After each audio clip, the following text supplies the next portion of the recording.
Торчик трошечки лапушок. Він дуже любить спілкуватися з собаками. І інколи у нього такий напор, що вона не хоче спілкуватися. Бачиш те, що він робить. Ну я його, звичайно, не пускаю, тому що він від неї отримає піздюліну.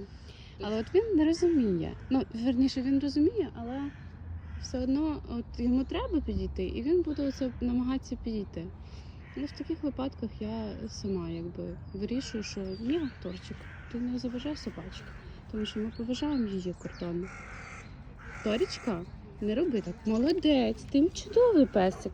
Ти чудовий, ти не пристаєш.